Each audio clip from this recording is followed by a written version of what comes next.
Well, hello. Welcome to another episode of Two Idiots Doing Sport podcast. I am Nate, joined by my co-host Daniel. Got another great episode for all of y'all on a quest to continue to prove we're better than the average sports analyst. The fact that we're still here already proves we're better than Shannon Sharp, who got kicked off ESPN for doing some naughty things. Shannon, get your act together, buddy. He was kicked off ESPN for yeah, y'all know. But he still has his podcast, I guess, and it's doing better than ours. But must be nice when you're an NFL Hall of Famer. Today we're gonna do our normal stuff and talk about the trade deadline, who are the winners, who are the Atlanta Braves, and who's the craziest deal. Notice how I said Braves.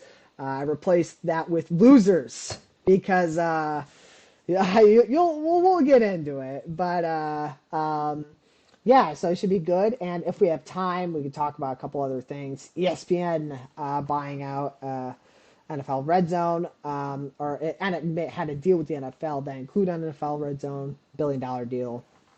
NHL are a couple signings that we've been trying to get to, but MLB's just been packed with content. Hopefully, we could get to them today. If not, next week for certain. NBA, we still have those WNBA shirts. Pay us what you owe us. We need to mention, but again, might not happen. And I don't remember if we mentioned the Billy Donovan extension or not last week. We might have. I'll have to go back and see if we did. And then there's a extension in the NBA. Let's see if we get to that. NFL, couple trade requests. And the one thing we will do this week, no matter what, is a start bench cut. It'll be a new thing. If you all don't know what that is, we will explain it when we get there. First things first. Let's start off with our normal thing. To really quickly, we're not going to do our the most likable bit this week. We just have so many trades to talk about that figured we'd cut out something that usually takes us a few minutes, aka me yapping for like 3.5 minutes and Daniel getting closer to the point. Yeah, so that's my fault.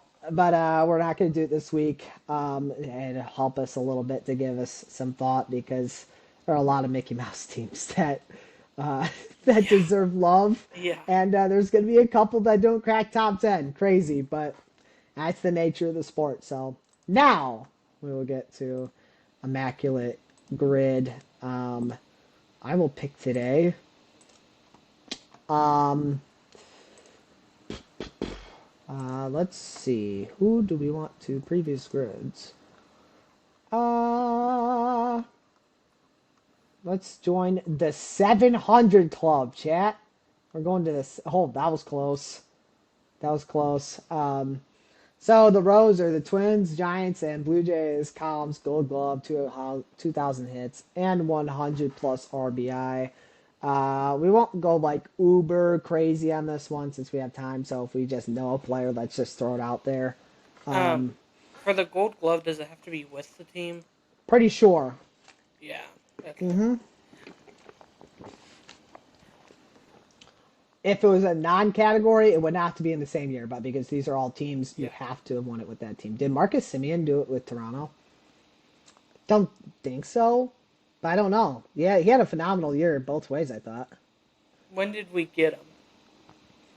2022.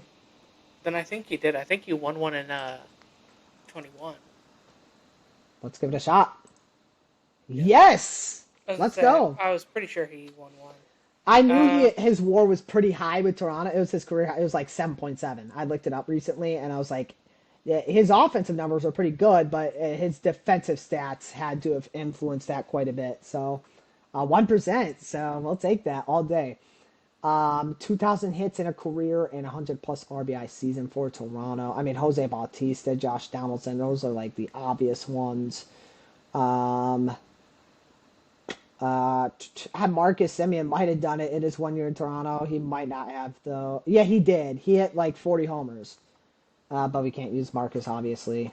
Um, Vladdy's probably gonna be another one, yeah. or Junior. Let's just do Vlad Jr. It's probably going to be the highest, but we haven't mentioned him. 22%. That's probably the highest, but we'll make up for the fact that 1% Marcus Semien. And like I said, I don't want to use up too much time on this immaculate grid. So shout out to Vlad. 2,000 hits in a career. So this one, they could have played with different teams. So as long as they played a game with them, they'll be up there. I don't know if I could think of Toronto off the top of my head, so we might just be Mm-mm. best off moving on for No, I now. can't think of anyone off the top of my head either. I'm gonna just do Barry Bonds for San Francisco. We haven't mentioned him yet. Um, he's a controversial player, but I might have been able to do Jeff Kent, but he hasn't been mentioned before, so controversial player, The obviously, but guy was the gold talented. gold glove could be. I would pretty sure Posey did it, but also Chapman did it with We could go Matt last Chapman. I'll last go year. Matt. I'm pretty I'll sure go it was Matt. last I'm going year. Matt Chapman. Yeah, Matt Chapman. I figured to be lower, so we could snag that. So that's pretty good. We got we're 4 for 4 right now. Twins 100 RBI season. Thinking back to their crazy 2019 season with, I mean, Miguel Sano maybe. Um, Ooh, you say, I that imagine could he had to have done it. he had to have. Yeah, unless if there's somebody more confident, but like Buxton was never healthy. I don't think it was. He's been in the MLB for a while. He's on that team, but I don't think it was healthy enough. I'm just trying to think of who was even on that roster. Honestly, same. Um, I'm gonna go Sanal. Yeah, I it he, goes. Sano's probably. Ooh, what? That's how many? crazy. I wonder how many he had that season then. I'm gonna check really quick. That kind of he might have had like 90 something. He had to have. He only had 79. Wow, that's actually crazy low. He only played 100 games that year. He had 34 home runs. But That's didn't wildly low for how many home runs he hit. I'm not going to take fault for that. If you have I was gonna 34 home say runs and you're 34 not home at least runs. 90, that's nuts. So I'm not. We can't be blamed for that one. If you hit 30 home runs, you should be close to 100 RBIs. You should be at least at 85. So especially with how historic that offense was. So that's a tough one, but it is what it is. Um, Gold Glove. I mean, Joe Mauer. I don't think we mentioned Joe Mauer yet, so I'm just gonna do Joe Mauer. Yeah, he's gonna be the highest again. We're not gonna have a very good score here, but we're not shooting for a great score today. So and we've got a couple low ones here. So 2,000 hits, Twins. Should we I just mean, do? for the Giants, you could do Willie Mays. Yeah, screw it. Let's do Willie Mays. Yep, goat. Kirby Puckett for the Twins. I don't know if he played long enough, but I'm sure he did. Has there been like a twin recently, like a guy that's been?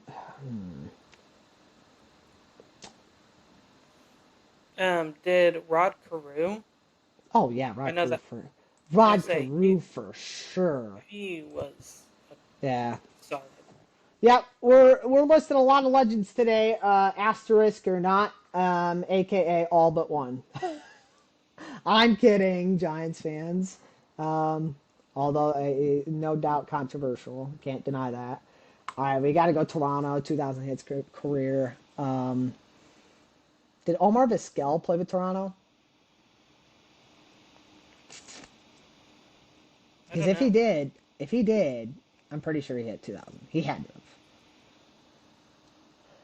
I'll keep that in my back of my mind, but Jose Bautista, I don't know if he did. He probably didn't. He was he had a great prime, but it took Yeah. him quite a bit to How get about there. Carlos Delgado? Delgado is solid. We could try Delgado. Because he had a pretty good. Because he was a Met. He I'm was a pretty sure Met. Yeah, he for a was a lot of Met. it. He was a Met for a long Or time. and I mean he was a Blue Jay too, but I feel like he had a pretty successful career overall. Yeah. 2000's a lot. It's a lot. Um, he's close. I'm more inclined to choose Delgado than Vizquel for sure. Yeah, I just don't know enough about Vizquel to Yeah, like hitting wise to know. we'll try. All right, Delgado did do it. I'm curious how close that was, and then I'm gonna look up Omar Vizquel. I'm confident Vizquel had got 2,000 career hits. 2038. I knew it was Sheesh. close. I knew it was close. I knew he started with Toronto. Actually, he was more like known as a Toronto. That's weird. That's funny. No, Oops. I don't remember him I much as remembered him a as a Blue Met, Jay. but I remember him, yeah, more as a Met. I mean, anytime MLB the Show but shows him that as would a Met. track though, because 2005, 2006 time was like right around where like Foley was knowledgeable about baseball. So um, he was an all-star snub a lot of these years, but I think it's just because of the era he played. Dang, man, like 38 home runs, not an all-star. Wow. Same here. What the heck? This man got screwed. Um, yeah, poor Delgado. Let's look up Omar Vizquel. I don't know. I think we made the right choice. He definitely has 2,000 hits. I'm almost confident. He played a long time. Yeah, I was gonna say. Yeah, he was a lot. It just comes down to did he play? He did. He ended his career in Toronto. Yikes! Shoot, actually, I think Vizquel would have been lower. Dang. What was Delgado at?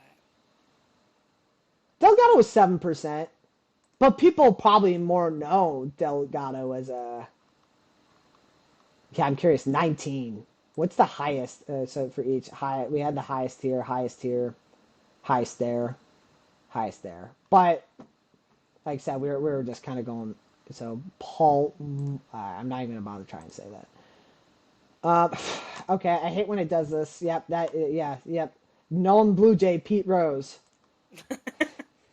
Come on, stupid filter. Okay, we didn't do too bad for rushing it. 248. I'd like to be a lot lower than that, but I'll take that. So we will go over to Pickle Chat. Cooked.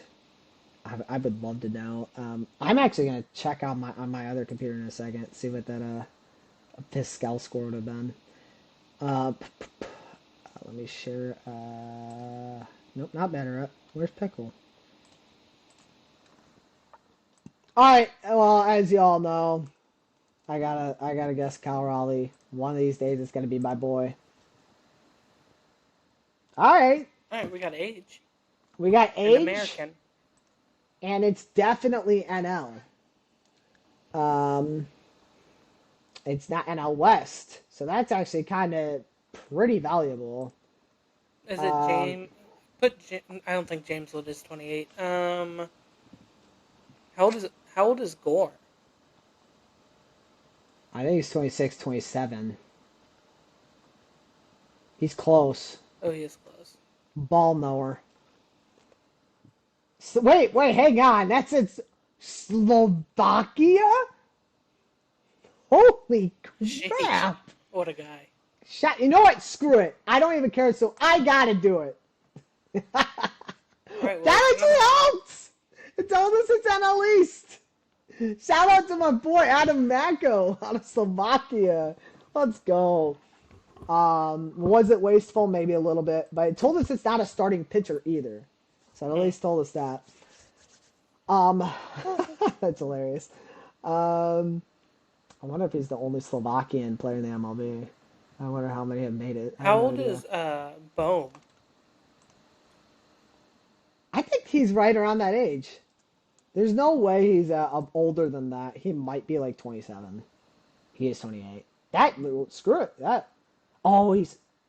Oh my! Oh, Are you serious? It is third. It is third. Well, think about third baseman. Who's the Mets' third baseman? Vientos can't be Vientos. Um, so it's not the Mets either. I don't think. Nationals.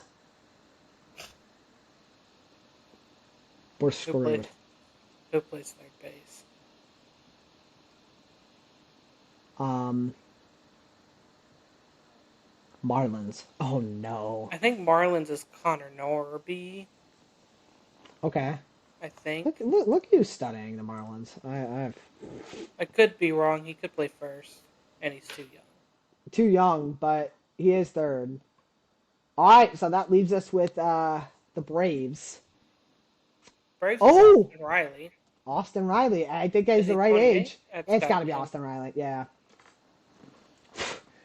Got scared for a second. It was gonna be Nationals. Oh man, that was a I little scary.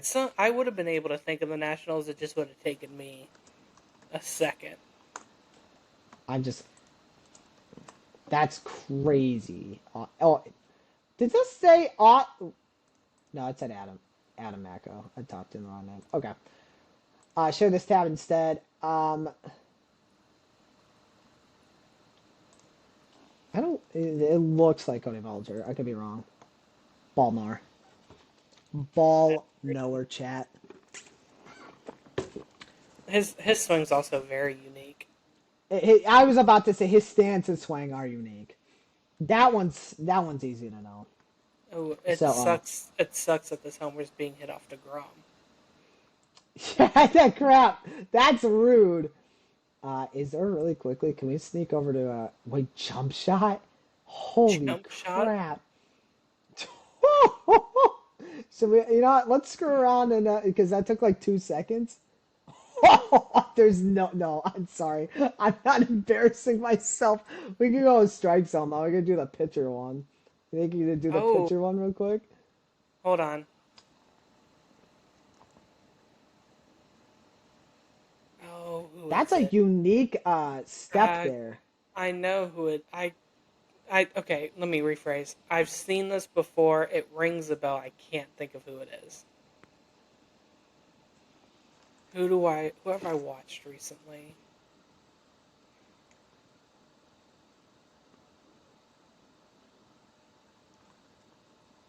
I know it's not this guy, but put Fairbanks in there. I want to see if it's a reliever. Starting. What? Well, it's starting pitcher. He could It's be also with not AL. it's NL. So that was a good guess. Um, he's American and he's righty, obviously. Is it Dylan Cease? I don't think so, but Dylan Cease has something similar. Okay. No. So it's not So then NL it's West. Central. How many guesses do we have? Okay. It's not Peralta.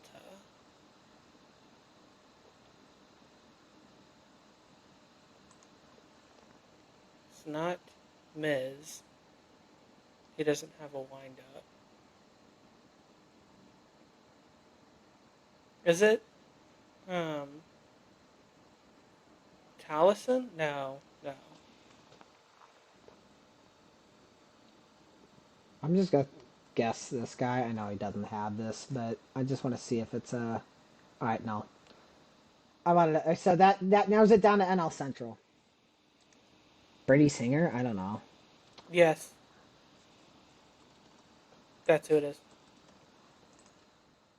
Oh, Oh! All right, it's Reds. Okay, that's tough. Nick Martinez. That's where I know it from. Nice job. That's why I've seen it a lot. He used to be a Padre and a Ranger. All right, we cooked there. We cooked so quick we were able to get a pitcher one in there, chat. Let's go. That won't happen every time. But love to see it. All right, on to the next one. Randomized championship. It's gonna be MLB. What a shock. Oh! Oh, NHL! Let's go. That's a, I don't know why the audio still cuts there for that, but first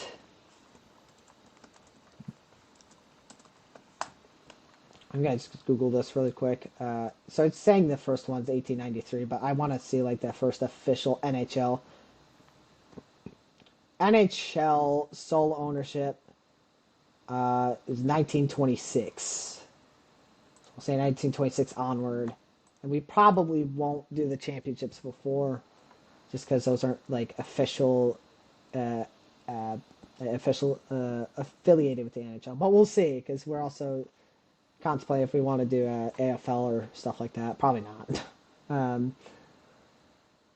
but so go to 1926 to onward. So I explain this every single week.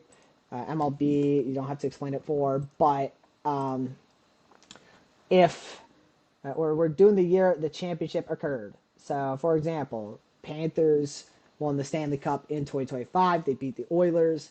That's probably not a good example because it was back-to-back finals. So, 22-23, Vegas beat Florida. And that cup final took place in 23. This season started in 22. We're not doing it off the season year. We're doing it off the cup final year. So, the cup final year we're going to do is 20.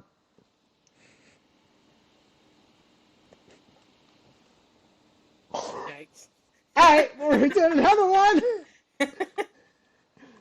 Gee, Daniel, I wonder which one this is because I just gave it away.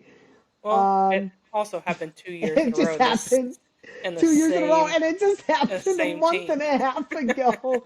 Okay, we're getting all the easy crap today right now. Um, I gotta find NHL. So NHL. So we've done two so far, and looks like we're both tied.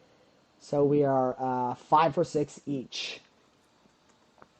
And well, now 8 for 9.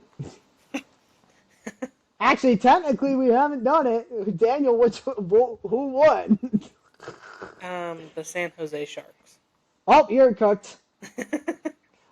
Oh man, that was funny. Well, we're doing another one, chat.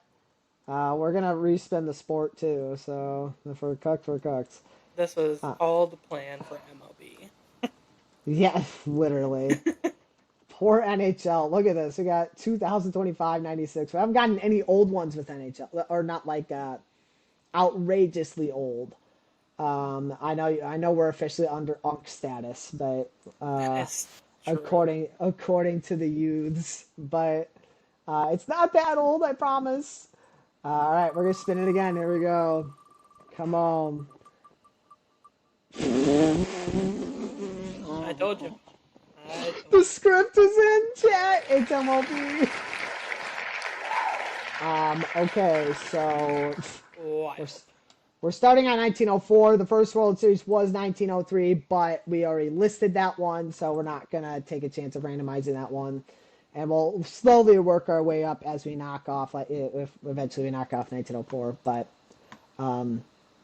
yeah, I still have to fix the MLB one because there's an NFL bit mixed in here. But all right, the last one that we did for MLB looks like Rangers beat Diamondbacks. So can you? Nope, I'm not gonna sing that. That's copyright.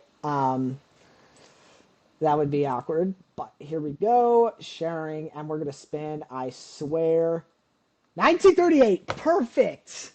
We actually Yikes. have to think about this one, aka just randomly guess. We have no idea. We know who it's not. Actually, you know what? It could be Cubs. Cubs could be in this one. That's not true. We know the Cubs don't win it though. We know the Cubs. I know the White Sox and the Red Sox don't win this one. So that's the good news. I mean, but they could still be in it and not win it. They could still be in it. I know the White Sox weren't in this one. I Fair. don't know if the Cubs weren't. Or were. I don't think they were. And I don't know if the Red Sox were in this one either. I don't think they were. Yeah, screw it. I'll say Yankees beat I feel like this is a Yankee year. I'm going Yankees beat Cardinals. I'm just not gonna overthink this one. I'm gonna probably be way off, but I'm just trying. Okay, I'm gonna do Yankees beat Pirates. I was thinking about that. Yeah, let's do Yankees beat Pirates. All Pirates. right, 1938 World Series. It's gonna be like freaking Reds beat Senators or something stupid. I Chat, forgot how about the Senators. could it could also be the Yankees beat the Cubs? Oh my Uh, gosh! I to be fair did say I don't know. I I should have just said it. to be fair, hey, you know what? Here, hear me out, chat. We get 2.5. We got the correct division. In modern day baseball, we got the correct division. I'm giving both of us 2.5 out of 3. Got correct modern day division. We still did pretty good. We guessed Yankees. It was Yankees. I mean, it was a fair guess. Got correct modern day division. So that one didn't take very long. So if we have time at the end, maybe one more, but probably won't. So GG's chat. Shout out to the 1938 Yankees. I'm sure my whole grandfather and all hated you. So screw you, you bums. Um, and I'm sure they swept them. How much you want to bet? How much you want to bet? How much you want to? Yep, it was 4-0. Yikes! Not a good look. Not a good look. Very Um, quick. that was a quick and easy series, Yankees. Okay, so going over to our agenda, we got some stuff to talk about. Um, we are going to talk about the trade deadline. And I'm going to stop sharing my screen here. So, we also talk about fantasy updates if we wanted to, but we can save that for later. That's not the biggest thing. For right now, let's talk about trades first, and then we can talk about who we think won, who we thought braved it, and what was the craziest trade out of all of them. So we could just probably just kind of go back and forth. One person covers one of the trades or a trade you like, um, and then I could just cover another, just so we're not taking up too much time on each trade because there were a lot. It took time to build up, but there were a lot. So Yeah, I'll let it you was. I'll let you start with one. I feel like it was one of the more That was deals active. made. Mm-hmm. I can't like confirm that, and I don't think anyone can actually confirm that yet. But I feel like it was every hour there's at least one thing that happened, starting at like literally 8 in the morning. So it was crazy. It was fun. It was frustrating at times. But I feel like the one that there's a couple that caught me off guard, but I feel like the first one that really caught me off guard, and the one I'll talk about first, is the Mason Miller and JP Sears to San Diego. San Diego made it pretty clear that they didn't want to give up Leo DeVry. He was the number 3 overall MLB prospect, and I feel like when an instance like this comes up, it's worth it. The Padres are very well known to go out and replenish their um, their farm system. It happened multiple times. They gave away James Wood, Mackenzie Gore, in the Juan Soto trade. They still replenished it and had Leo DeVry. So I feel like if you're AJ Preller in this situation, solid deal. Got a, a really good closer. Probably, in my opinion, when he's on, the best closer in the league because he's got some nasty stuff. His metrics are way out of it. He's got a 104-mile-an-hour fastball, which is absolutely insane and unheard of unless you're a Woldish Chapman. And then on top of that, they have 4-ish years of control over him, so he's not going anywhere unless they move him. And so I feel like it's a good trade. I mean, even for the A's, it's a good trade on the other side too. Leo DeVry is Mm-hmm. going to be really good or really good shortstop. Henry Baez should be a pretty good pitcher. He's shown some, at least in the Padres system, some upside. Um, and so I feel like overall the A's are losing a closer, but they're really setting themselves up for success when they move to Hmm. Vegas, which I think is ultimately what they're trying to do. Yeah, and they got a lot of young talent in the infield. Obviously Nick Kurtz being uh, uh, on a legendary run right now. Jacob Wilson, phenomenal player. A lot of these younger guys they got, and then Brent Rooker's on the older side of things, but they got him locked up long term. Um, their catcher's a beast. I mean, their offense seems to be pretty much locked up. So really, right now for the Athletics, as you move to Vegas, it's really just focusing on rebuilding your rotation and rebuilding that, replenishing your bullpen. But I think it's a great move for them. They got a good haul, uh, so it should be an interesting trade for sure. Um, well, there's one trade that did catch me off guard, but I figured I should save it for you, so I'm not going to cover it. I will go. The second trade that caught me off guard was there's actually a couple. I'll go with the Brian Hayes deal to Cincinnati for Anthony Nunez and oh, sorry, hang on, Anthony Nunez, Ramon Gomez, and Chandler Marsh. That doesn't sound right. Is that right? That does not sound right. 'Cause they got Rogers. Am I tripping? No, they definitely got Rogers out of it, Yeah, I don't and then know. flipped him. MLB when I copied and pasted that, I must have looked that that worries me now. Hopefully I didn't screw up. Yeah, I was gonna say like I was looking at it, I was like that does not look right. This looks May, right now. Uh, Maybe they then flipped Rogers for those other guys, might have that might have been for the Rogers and so deal. that's like The rest the of end. these I'm looking at look right. I think I don't know what happened there, but I'm sorry, people. The Brian Hayes deal was for Taylor Rogers and Sammy Stafura, the Reds' number 9 prospect, in cash considerations. Congrats, Pittsburgh. You got money. Now spend it, you bums.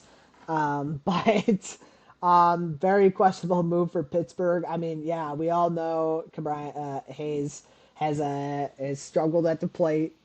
But he just did a homer yesterday in his debut with Cincinnati. I think him going to a more friendly stadium will help him out a lot. I mean, it's one of the, if not the most friendly hitter park in the MLB. It's certainly up there in the conversation.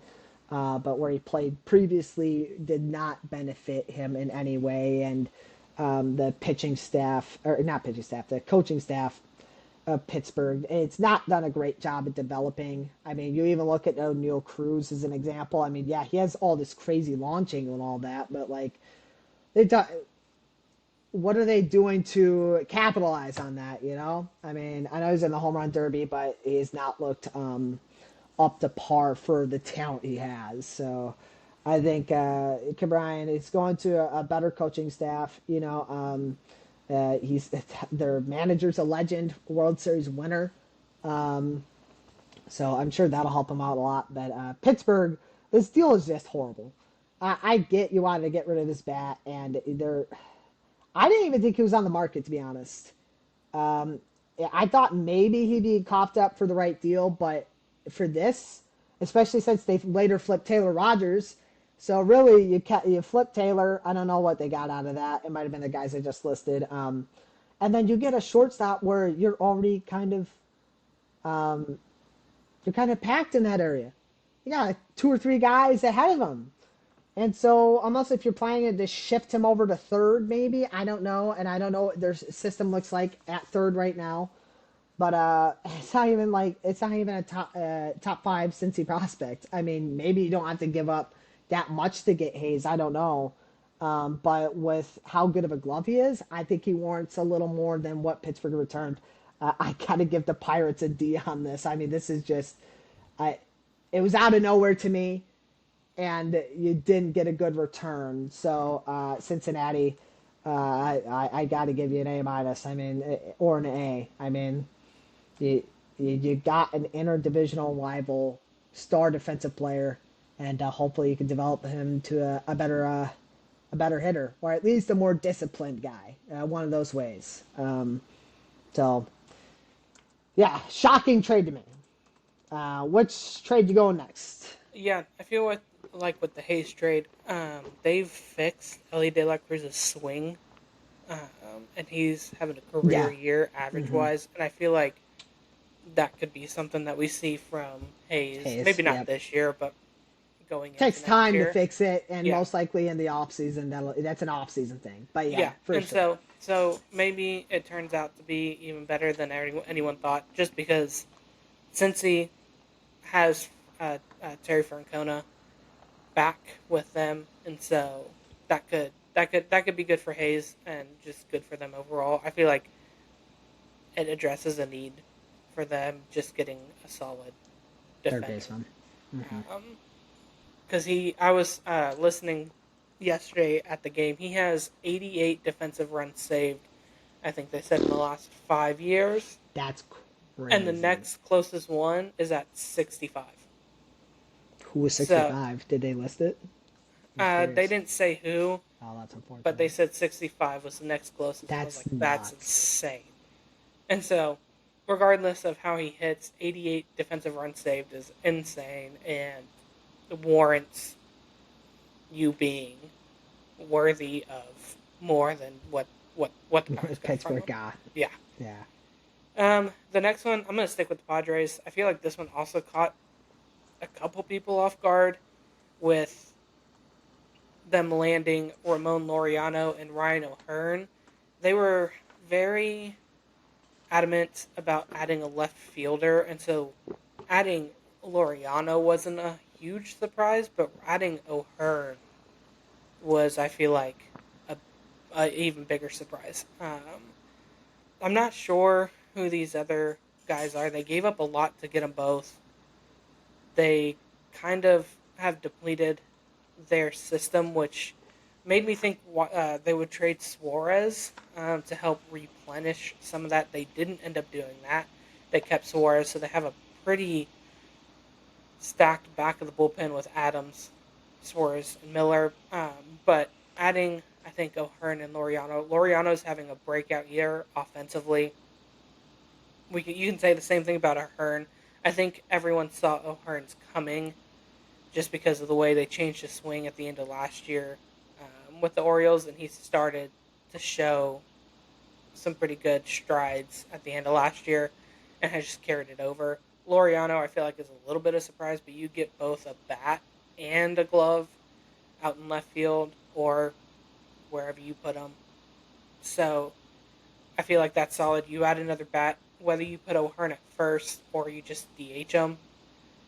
Um, I feel like that also upgrades that you have a depth, you have a lineup depth now. Now it's not just your top 4 or 5, and then at the end you don't get anything, and it drops off drastically. Now you've got 1 through 7, and even Freddie Fermin coming in from the Royals is also a pretty good hitter, also really good defensive catcher too.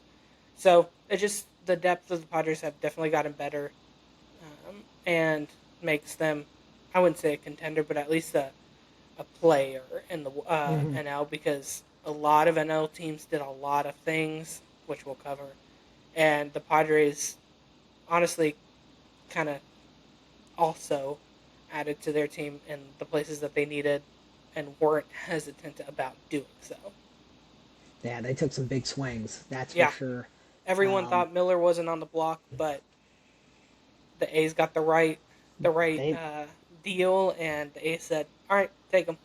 yeah, yeah, I agreed. Yeah, Padres paid a hefty price for both these deals. We'll see if it works out.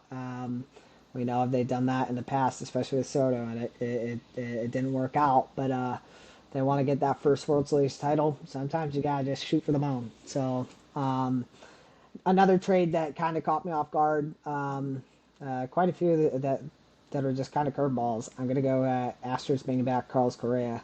Um, there were some rumors about it going on for the previous few days, and I didn't think it was serious. I mean, even Carlos Correa, I mean, I guess he probably has to say it, but he said the rumors weren't serious, they were false, and ends up going to Houston, and this is strictly a salary move for Minnesota. They got a minor league relief pitcher, left-handed pitcher Matt Mikulski, and he's already 26. So um, granted, sometimes pitchers take longer to develop, but it doesn't sound like this guy's really gonna um, really become anything. I saw a post that someone says like, imagine about you're about to retire and you get traded for Carlos Correa or something like that. I don't know if this guy was about to retire or something, but thought that was interesting. So yeah, it's just strictly a salary move for Minnesota, and I honestly think it's a good move because Correa has just, he started off all right, but he's had a really bad year, and I think just you needed to get that contract off the books, and Carlos needed a shift to a different environment, and why not go back to one you're the most familiar with? Bang bang. I think it's just a weird move for me for Houston. You're struggling to pay for all these guys, like even Bregman. You weren't willing to pay your best guy the bag that he deserved to get, and he's flourishing in Boston. I mean, he was hurt for a while, but when Bregman's played, he's been phenomenal for them. And so you bring back a guy who's on a big contract and is not he's a shell of his former self. I don't know how he's doing defensively, granted. I don't know how badly Houston needed a shortstop. Probably was more of a position in need if anything for them. So I know, although we know Paredes is out for the year, you just told me that too. So figured they might get someone to replace him there temporarily. I don't remember if they did or not, but yeah, it's a weird move. No big, the biggest name moved here was Correa himself. Now prospect in return, and it feels like a C plus move for both teams. I mean, Minnesota gets nothing, but they dump off money. Astros bring back a guy they're familiar with, but he's not having a good year, and he costs a lot. So we'll see. We'll see how it works out. Where you go next? Yeah. I wanted to see how he's doing defensively this year, and um, he is minus 11, so not doing great defensively Oh, either. His fielding percentage defensive run saved. alone is yeah, is minus 11. His fielding percentage is 97%, which isn't great either.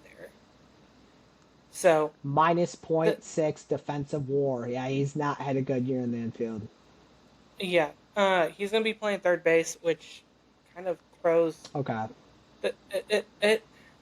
it's gonna cause the Astros to really make some decisions here because yes, Paredes may be out for the rest of the year, but what are you gonna do when When he's back, when he's back? Are you because you can't move him to first, which is where he can also play because you have he's not Christian Walker there.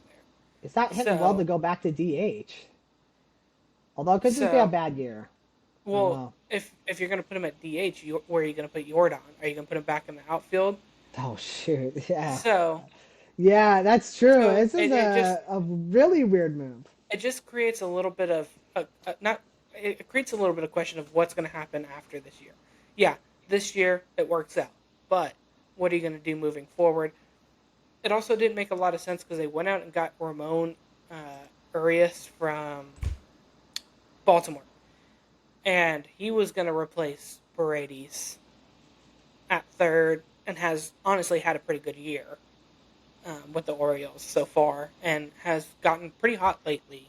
So that was a good move by itself. But now that you went and got Correa too, I feel like that trade, a good trade with that, doesn't turn out to be good because now where's he gonna play? So just a couple questionable moves. It makes them better, but it doesn't make a whole lot of sense, I guess. And what they were trying to do with those two trades.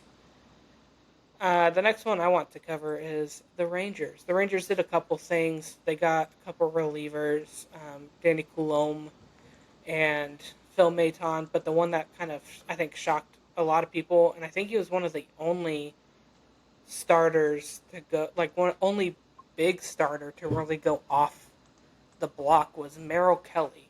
The Rangers gave up a left-handed pitcher Cole Drake and Mitch Pratt, and then a right-hander David Hageman, I guess is probably Hageman, however you want to pronounce it. Sorry if I butchered your name. Not familiar with you, but apparently when I looked up, he was having a pretty good year this year. All of that to say, I feel like this is a good move for the Rangers. Not that you needed a starting pitcher, but it just bolstered your rotation with DeGrom and Eovaldi at the top. And then if you make the playoffs, having DeGrom, Eovaldi, and Kelly as your first three that you roll out, I feel like is a That's really nasty. solid and hard to beat rotation. You're not going to beat all three of them, and the odds of you beating two of them is probably also going to be low. Now, if the offense doesn't show up, then yeah, you could beat all three of them. You could beat all three. Yeah. But if the offense shows up, then it's going to be really hard to beat all three of them because all of them are pretty good. Kelly's been having a phenomenal year. Stats don't show it as much. I think he still has a 3.5 ERA or something like that, I thought that was a little closer to 3-2. okay. Maybe it's down, but it's still pretty solid ERA. His pitching metrics are crazy up this year from what he was doing last Mm-hmm. year. So I feel like maybe pitching in a more hitter friendly or not hitter friendly pitcher friendly ballpark, coming from a hitter friendly ballpark, will help him a lot. Um, Arizona is very hitter friendly, and so I feel like we saw it with John Gray when he came over from Colorado, got instantly Yeah, better, and true. so I feel like with Kelly, he's already a good pitcher, but playing in a pitcher friendly ballpark could also help, and he also has a really good defensive team behind him. The Diamondbacks also have that, but it's just not as pitcher friendly. The guys that the Rangers gave up, I feel like they're just young. They could turn into something, but they we didn't have to give up our top three guys. I'm happy we didn't give up um, Teodo or Walcott. I feel like Walcott was off the table regardless, and probably will be off the table in any trade discussion talk. But I'm glad we kept Teodo because Teodo's close, and I feel like he could be a solid boost to our uh, pitching squad. But I feel like for the Arizona Diamondbacks, you got a really good return. You're really known for um, developing those pitchers. Zach Gallen's one of them. Merrill Kelly is another. I would say Fott too. Fott's been pretty solid this year. Added a cutter to his repertoire and has actually done really well. So Diamondbacks have known the last couple years to have some pretty good guys coming up through their system of pitchers, and so I feel like for them, it replenishes a little bit of that, and Get younger, you as get Kelly is younger. old. And where's his name? I think Drake is the guy that's 6'5", so you get a tall left-hander, and that could it's going to be imposing on him. He's going to be imposing on a mound if he works out, and also he's just tall, lanky, hard. He gets down the mound longer, so it's going to be the ball's going to be getting on you quicker. So just a lot of things that could help the Diamondbacks in the near future. Yeah, I think it's a good move for both sides, and really quickly, won't go into much into detail, but adding Kelly, you bump Rocker down, lighter, probably going to number 5 now. No, it might be Corbin. Sorry, one of those two will be number 5.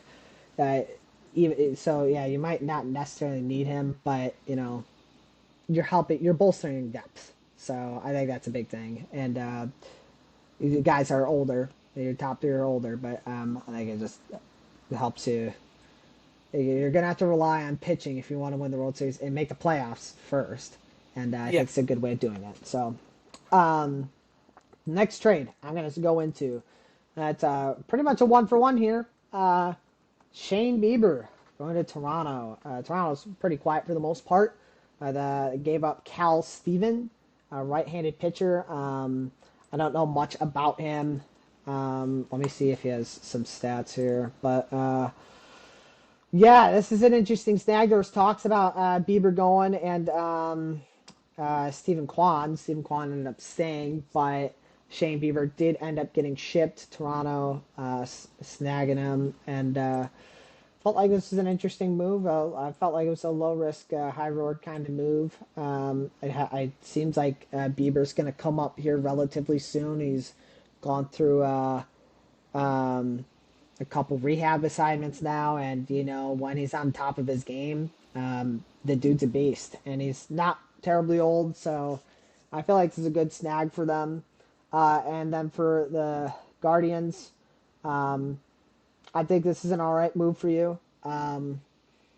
Clearly they move on from their star pitchers quite frequently, but they always find a way to make it work. They are going to lose. They lost out on Barr. Oh, you got Bieber. You're going to lose out on Bieber. Tanner Beebe's not having a great year this year, but he's still a stud, and I'm sure they'll make some adjustments and have a better 2026. But they are really good at developing just their players in general. So I don't know much about this Cal guy, but I think they'll do a good job with him, um, and especially in pitching. These guys they know how to develop talent in the rotation and consistently stay competitive. So I think it's a good move for both sides, in my opinion. So straight up one for one. We'll see how it works. We'll see if Shane will build up to pitch a few innings or not, or if it'll just be in the bullpen come playoff time. But just good depth for a team that somehow has the best record in baseball, even though we said they had the worst offseason. So, oops. All right, Daniel, where are you going next? Yeah. I want to chime in on that one. I Yeah, feel yeah, like go for it. there. So I've actually been listening to people say this, and I'm hearing that the Guardians actually won this one because Okay. it sounds like Bieber isn't as far along as everyone is saying No? he is. Oh, that's not Apparently, good for he's me in only fantasy. pitching once a week. He's not actually pitching on a rotation like he's supposed to at this point. I don't know how true this is. I think the Guardians were keeping close, like their cards close, and weren't actually trying to talk about how close he was to returning. But it sounds like he hadn't been pitching more than once a week, and in order to do that, or in order for him to come back up, he would need to start doing that before he gets back to the MLB. And even in the starts that he's had, he hasn't looked great. So we'll see what happens. I also heard a lot of MLB people say that Cal Steven is going to be a dog. He's only 21, which I thought Okay. he was older than that, but he's not. He's only 21 or 22. Sorry, 22. And Oh, um, here's the Blue Jays number 5 prospect. Yeah, I wish I had that in parentheses because that would have I would have noted that's a good pickup. yeah, it's Um, it's a good, it's a solid move. I mean, Guardians have been known to also uh, yeah, so that's huge then because this is like I said, it's develop an guys. organization that knows how to develop Yeah, pitchers. So yeah. that's really good Well, then. and the They thing with definitely Bieber, won. yeah, and the thing with Bieber is he has a player option. So Toronto gave this up with the possibility of Bieber not returning next year. Good chance he So doesn't. Yeah. Okay. so if Bieber does well at the end of the season, he's probably not coming back. So we'll see what happens. It could end up being a really good trade for the Blue Jays. They may get their guy, and we may look back on this and be like, okay, this is actually a pretty even deal. But I feel like right now the Guardians got Guardians away definitely with won. this. But like I said, it could turn into a Bieber comes into the mix, is the guy that he used to be, and we're like, this is a pretty even swap. Everyone won in this trade. Everyone got what they needed. Or Um, but we'll see. The next one I want to talk about is another closer that went off the market, Johan Duran. I feel like this is just me from afar talking, not actually knowing. I personally feel like the Twins fleeced this one. yeah, I think Mick Abel is going to be better than what people are saying he's going to be. The dude came up, set a Phillies record for most strikeouts in a debut. I had him for This that debut.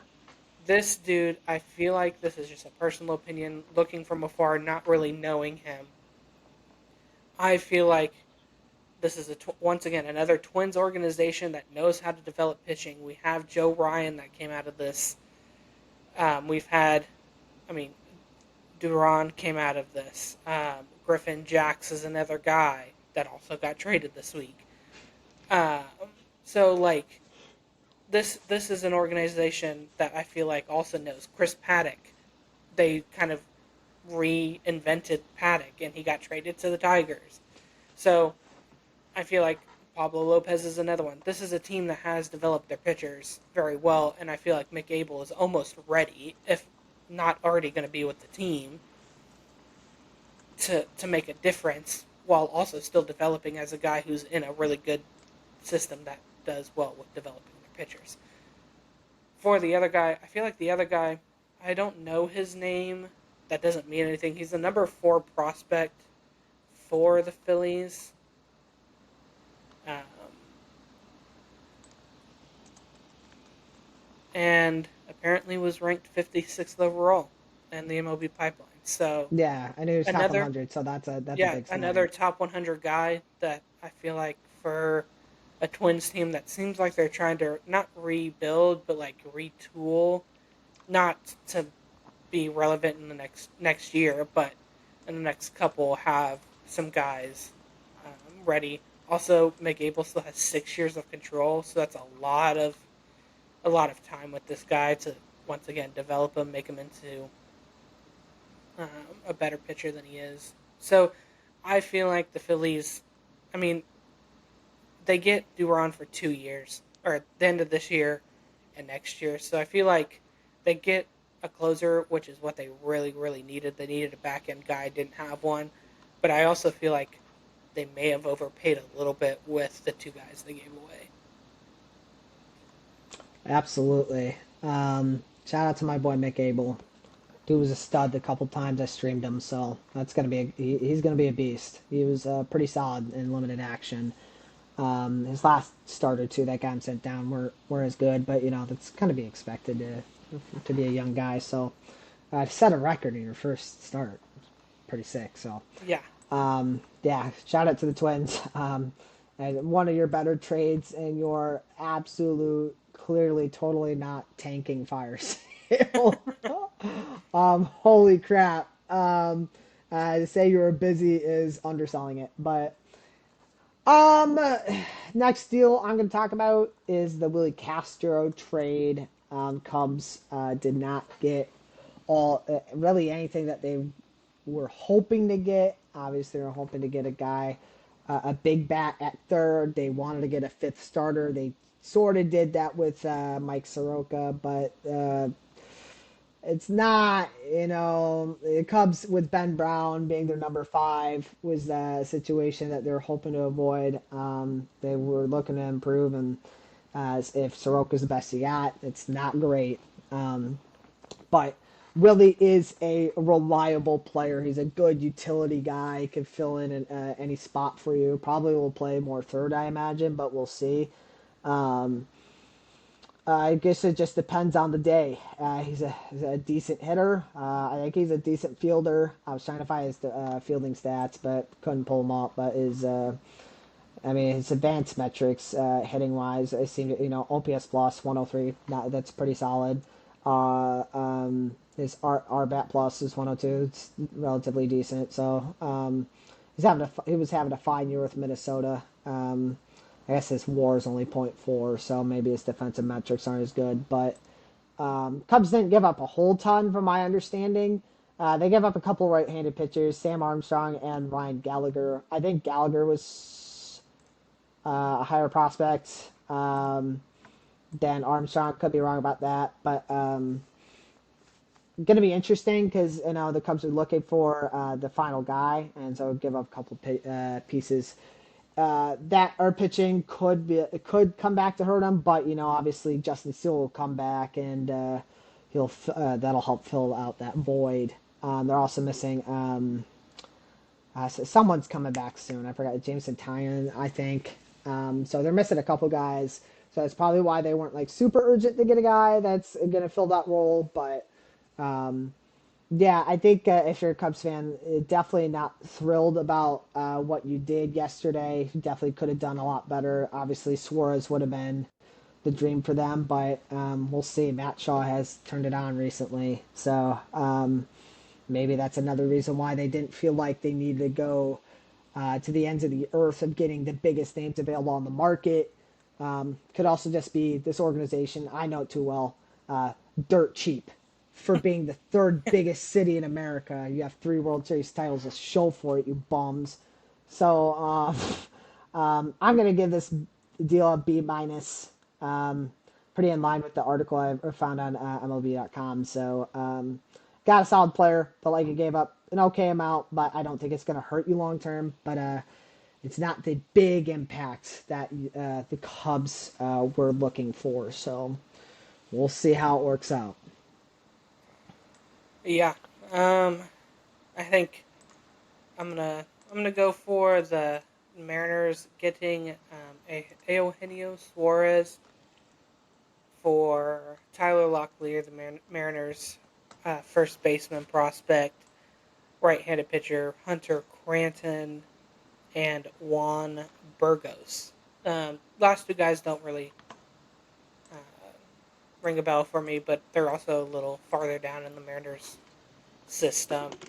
But Tyler Locklear, I feel like, is a solid guy to get out of that. I'm more interested on why the Mariners made this trade. I understand they needed a third baseman, but the last time he came to Seattle, he wasn't super successful in that stadium. It's, once again, he's coming from a very hitter friendly Hitter friendly ballpark, to and he's going to one of the most pitcher friendly ballparks in the Cal has MLB. not made it. He's made it look a lot easier than it should Yeah, be. it is I'm sure not it's easy to hit a ball out of that yeah, ballpark. The no, it's Ranger not. hit the ball 102 miles an hour with the perfect launch angle, and it got to the warning track. Um, so it's not an easy ballpark to hit out of. He struggled in the past there. I'm not saying. I think the Mariners did what they needed to do. They were trying to address the offensive woes that they've had.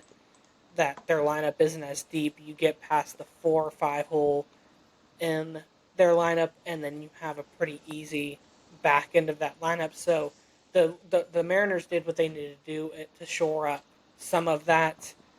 Uh, but I just feel like he didn't work once. I don't know if he's going to work in that stadium. I feel like there's a couple other guys on the trade block that got traded that I feel like you could have gone and tried to get. Maybe they did and it didn't work out. Naylor, I feel like, was a solid ad That for was a that good team, move. and I feel like he fit a need that they needed. First off, they needed a first baseman. Second off, he's an average hitter that also provides some power. So I feel like overall, I'll probably give this a B.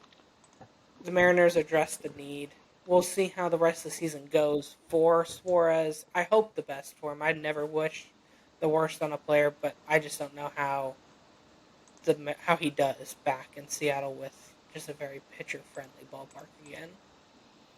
For sure, yeah. As like I said, Cal's made it look way too freaking easy. So I'm sure that's kind of clouded their judgment a bit, and probably thinking, well, a catcher can do it. Why can't you? So certainly a torpedo bat is helping, I'm sure, a lot. But All right, we got two like main trades we're gonna cover, and then if you have any others you want to talk about, go for it. But these were like the main ones I'm gonna go over.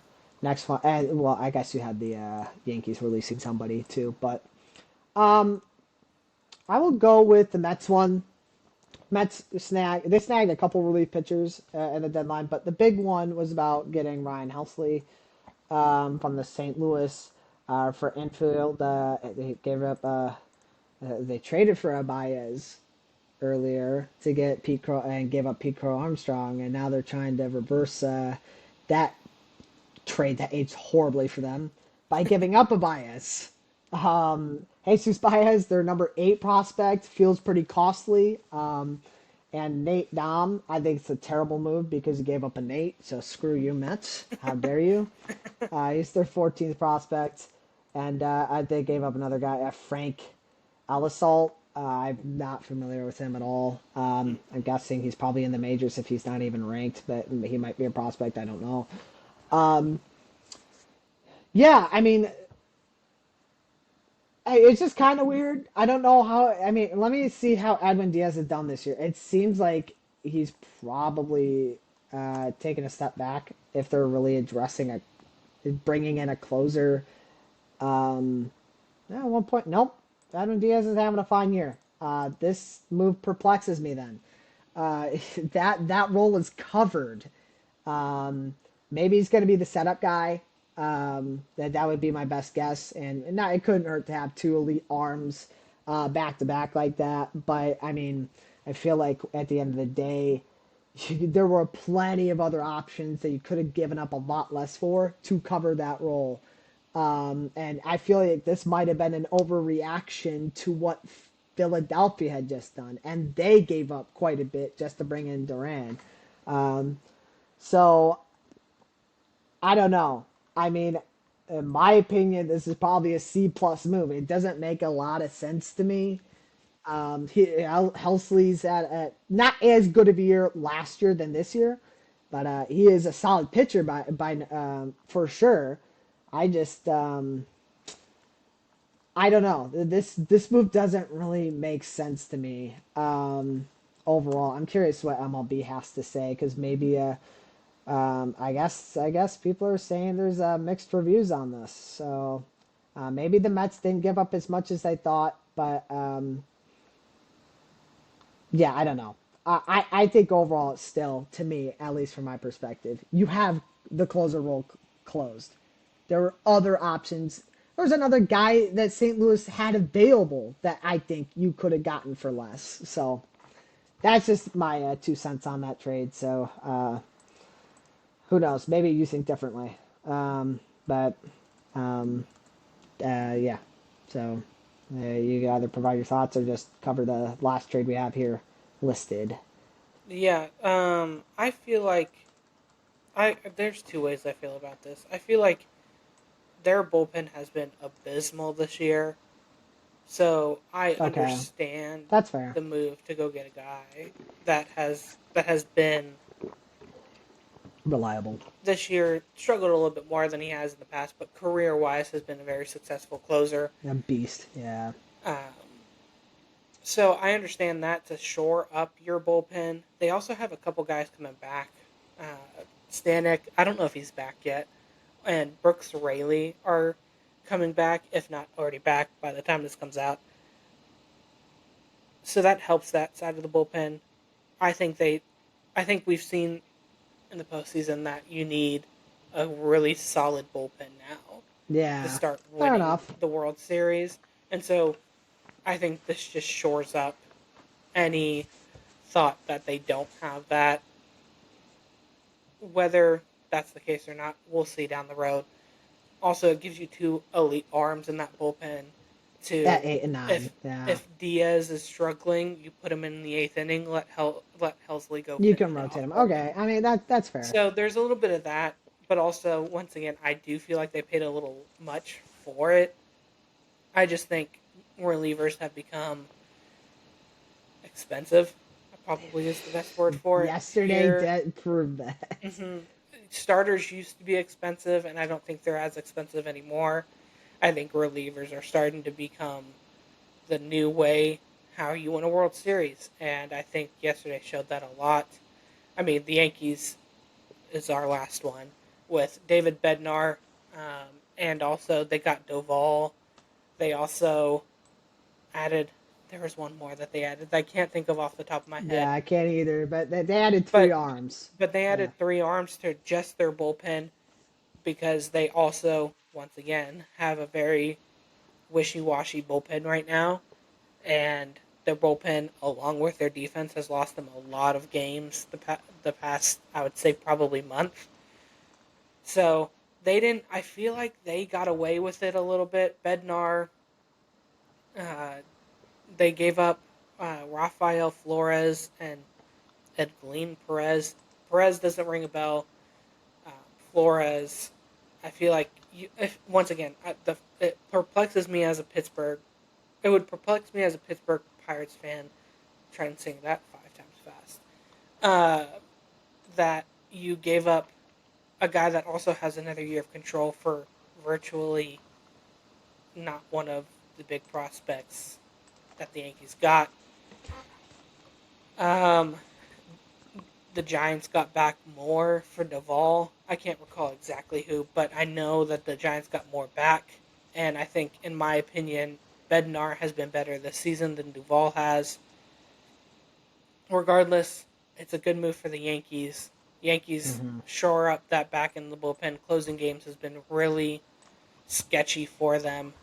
You get a closer that's pretty, once again, career, really solid closer. This year, once again, a little bit struggling a little bit. He's actually done really well the past couple months. I think I saw somewhere his ERA the past 2 months is like point 0.8 or something like that. So he's found it. His ERA is just skyrocketed because he had, I think, a bad April and May, and that just has not. He hasn't been able to get back down since then. But he's had a really good past couple months. So once again, Yankees get their guy. Um, Good move for the Yankees. Pittsburgh just once again could have gotten more. And this will go. Unless you have any comments, I'll go right into the Stroman. yeah. I guess my main takeaway is about this. I mean, you get Devin Williams out of there. I honestly think they should have tried to move him because, in my opinion, he clearly just doesn't fit in with New York. And maybe it's just a bad year. I don't know. But Devin's just not getting the job done. I've been trying to make excuses for him for some time now, and it's August, and he's still blowing games. He just blew another one the other day. I just, this is a necessary move for the Yankees, along with the other guys they got. I'd probably have to kick Williams back to middle relief right now. He can't even be the setup guy. So I think this is a good move for them. I think the bigger thing for me, you didn't give up Spencer Jones. He's blazing hot, and it would have been a really bad move to give him up for a relief pitcher. Yeah, Spencer Jones should have only been for an absolute star that was on the market. Um, and there wasn't really like a massive name, not Otani esque, although that's not fair to be honest. But yeah, I think the fact that the Yankees were flirting with trading him would have been a huge mistake, and the fact that you keep him was huge in my opinion. So yeah, so you can jump into the Yankees last piece here and see what go from there. Yeah, the Yankees are going to get some reinforcements. They get Luis Gil coming back on Sunday. The Hopefully he does Mickey well. Mouse I Rookie of the have him Year. on my stashed IL team. They dropped Stroman. Stroman hasn't worked out for him. Um, Makes sense. Stroman has like a 6 something ERA, and I think he's in the 6 games that he started for him. Stroman just hasn't worked out. Um, Better just to part ways. Stroman, who knows, may find his way onto a playoff team. If not, maybe find his way onto a team that's not competing and have a little bit of relaxation. And who knows, he may come out and be Stroman. This is an upgrade for, in my opinion, the Yankees. You get another starter. They were Huge. looking for a starter. um, or it was said that they were looking for a starter to trade for. I think you just, I think they were smart in waiting it out Staying put. and Hmm. staying put because you had him coming back. You knew he would come back at some point in the second half, and so it's smart to let him figure it out. Here we still have what 50 games left. Let him figure it out in his next 10 starts, and then go into the postseason strong. So we'll see how he does. He can't be worse than Stroman. Yeah, I mean, it's just one of those places, man. You either shine or you flop in New York, and Boston's another place like that. You're either a zero or a hero. Just no in between. And Marcus Stroman was definitely a zero when he went to the Yankees. He was better with the Mets though, so it's interesting how that kind of dynamic worked for him. Could also just be he's older too, but yeah, getting the Mickey Mouse Rookie of the Year back was huge. I think they'll hop on a lot, and you go back to they waited out. I think again going back to that comment about the Cubs, maybe that's what they were looking for too. They got one or two guys on the IL. They're coming back soon, and maybe that's why they didn't want to overpay for a guy or a 1 year rental when they know they got two decent enough guys that could get it done. Um, that can fill in that role. That being said, they overpaid for Soroka, by the way. Ridiculous. A guy that's just, granted, been unlucky. I looked at the numbers. Even though his ERA is like 5 something, his FIP is like closer to 4.1. So clearly, if your FIP is that much lower than your ERA, your defense behind you has been atrocious. So so who knows? Maybe he'll benefit with second best defense in the MLB, or it might even be first. The Cubs are really close. Their defense is what's kind of excelled for them. So it'll be interesting. Yeah, before we move on to anything else, we're gonna go and do winners, losers, and what we can claim is our craziest trade. Let's just start with losers. Uh, we'll just say we're gonna do a countdown: three, two, one. Who's the loser? So, 3, 2, 1. Braves. Atlanta, I mean, what the heck was that? You get all this talk, you're going to make all these moves. You're clearly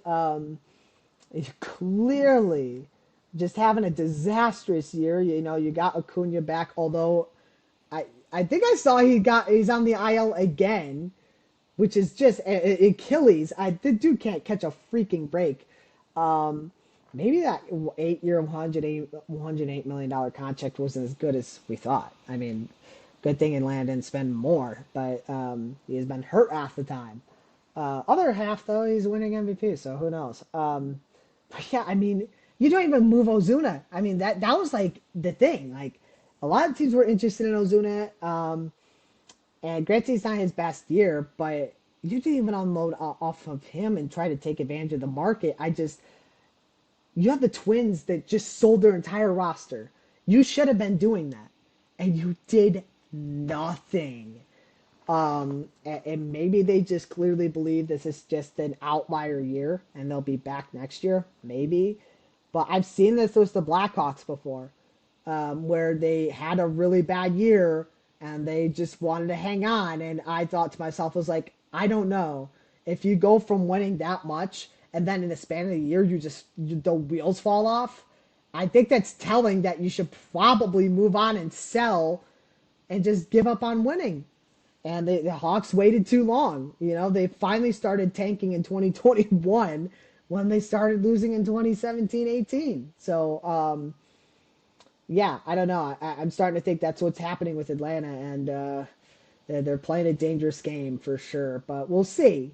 We'll see. They have been unlucky the last couple of years with injuries. But uh, what are your thoughts? Why do you have Atlanta as the loser? I mean, it's pretty obvious, but Yeah, I mean they didn't do anything. They sat still. You're yeah, second to last in your division. behind the You're, Marlins, I think, unbelievable. I think they're 16 games out of even the division lead. So like, you're not making playoffs. You're not coming close. I think they're 13 out of the wild card, something like that. Your team this year, unfortunately, did not go the way you wanted to. Injury played a little bit part of that, but it's just You should have done something. There were some guys on your roster, Ozuna being one of them, that a lot of teams would have definitely been willing to trade for. Who knows? Maybe they tried and they were looking for something specific in return and didn't get that. That could be something that happened. We don't know. We're not insiders to know what happened. We're not inside the organizations, so something could have tried to be happened. The Braves may have been super picky about what they gave up and what they didn't. Iglesias was another one that I feel like they should have moved. We saw what people were getting for closers. Yes, Iglesias hasn't had the best year, but once again, he has the history in his career of showing that he can do it. Last night, he once again closed out a game with a guy on second, the phantom runner on second to close out the game against Cincy.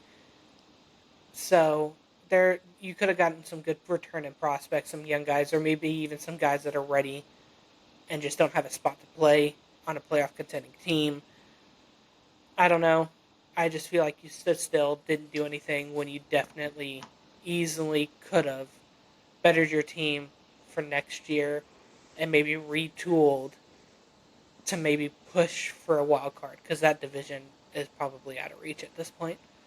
Not probably, definitely is. You need a St. Louis esque run just to get to 500, let alone get yourself into a divisional race or even wild card. I mean, I guess you could, if you go on a St. Louis run, maybe you could flirt with the wild card, but it's going to be tough.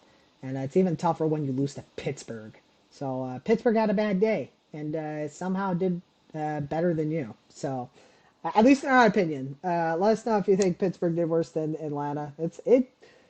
It's possible. I mean, the trades that they made were pretty rough, but who is your winner? This is the harder question.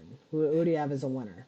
Yeah, everyone said that the biggest trade and the winner was the Astros because of Correa. I don't agree with that. I don't agree with that What? at all. I think the Padres were the winners.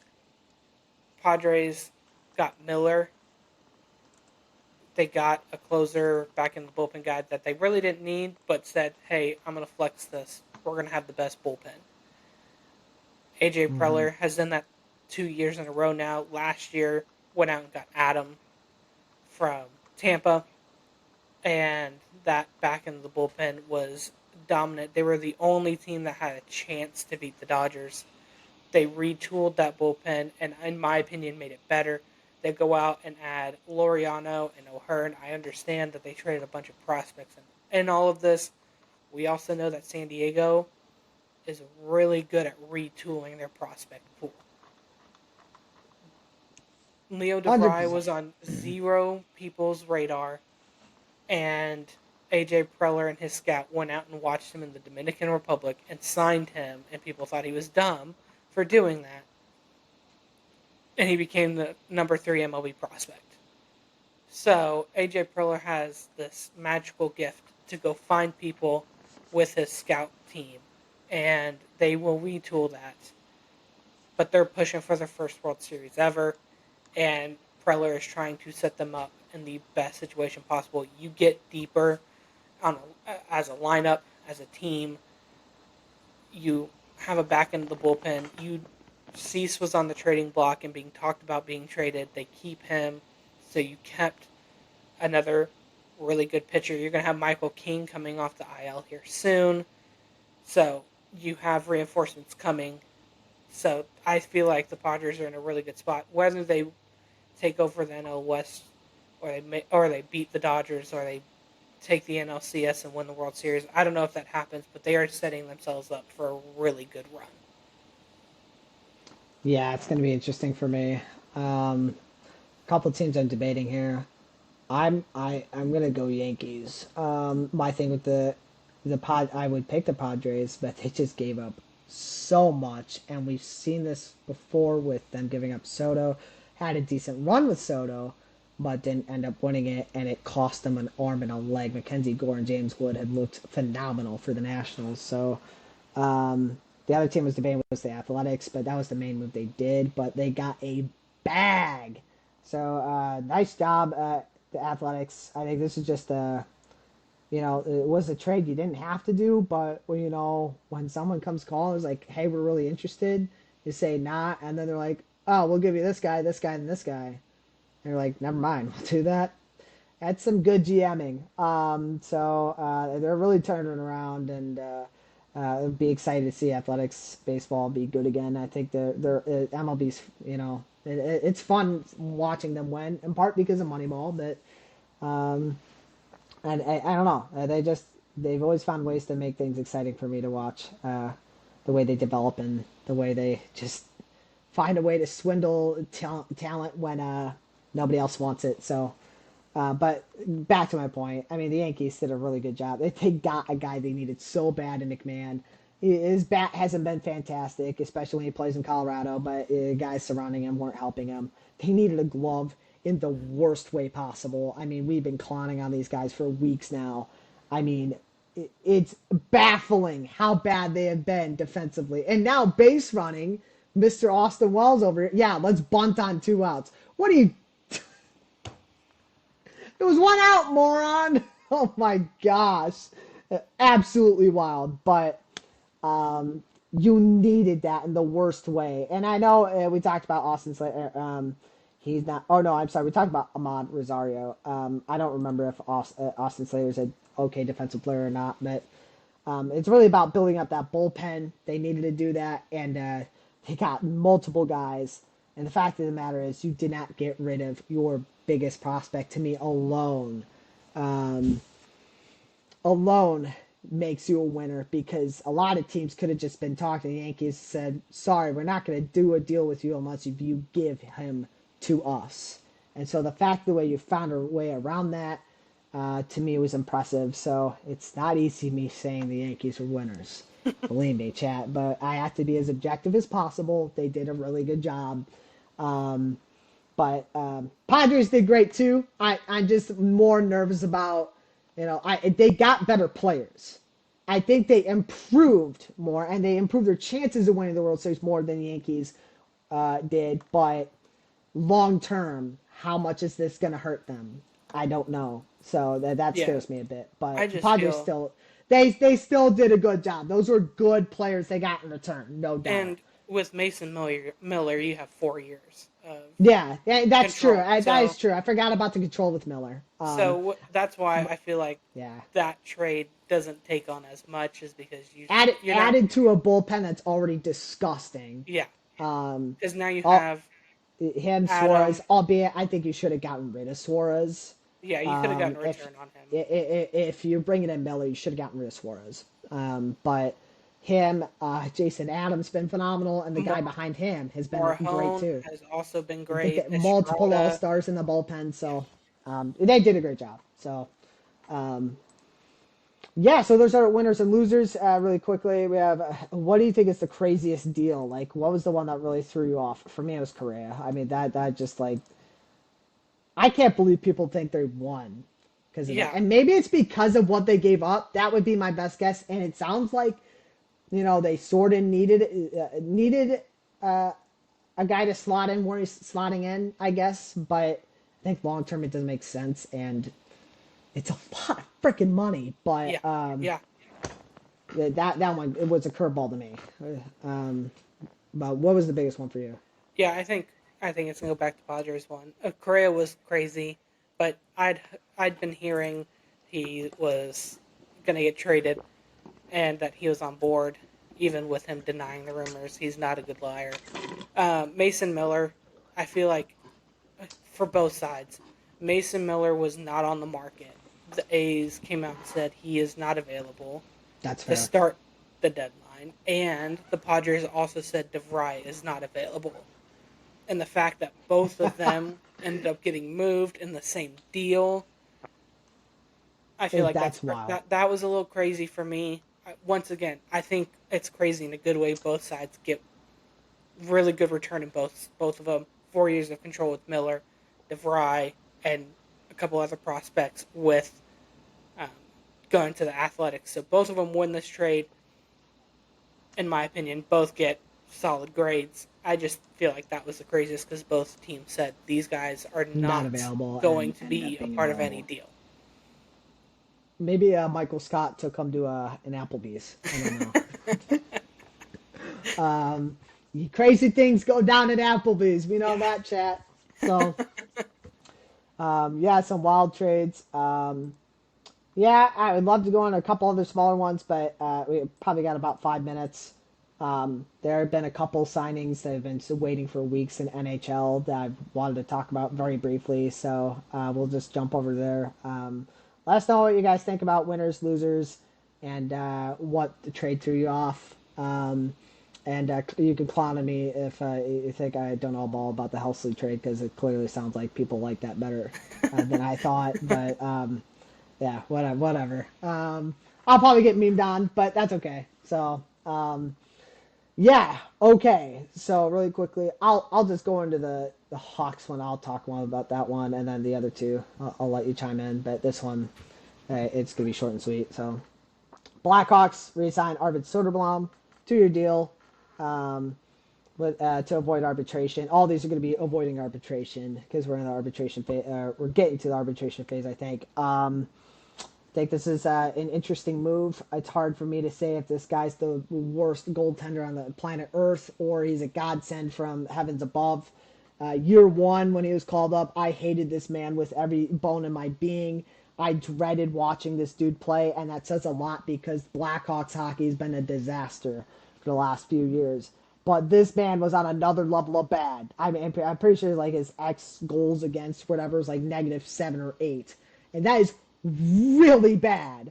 But then he turned it around this year. He was just a way different guy. And you know, you look at his general. I think he's still allowed like 3 goals a game, under 900 save percentage. You know, you're thinking like, wow, that's not great, but the defense is horrid. Granted, very young, very young. So I think it's an interesting move, especially we have prospects coming up. Drew Camesso, we drafted in the second round a couple years ago. He had like a 940 save percentage in the AHL this year, or at least in the playoffs. So he's clearly getting ready to compete for that job. So we'll see what happens with that. But yeah, I'm either really excited about this deal or want to shoot myself. I don't. There's just no in between with this man right now. So clearly we have Spencer Knight, so we don't have to deal with him that much.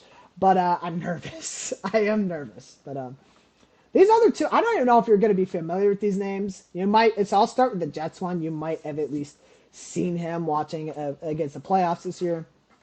Jets bring back Dylan Sandberg, a defenseman on a 3-year, $17 million deal to avoid arbitration. He had 20 points. He's younger. He was a plus 34. I think this is his third full year. It might be his third season in the NHL. I think it's his second full season. I could be wrong.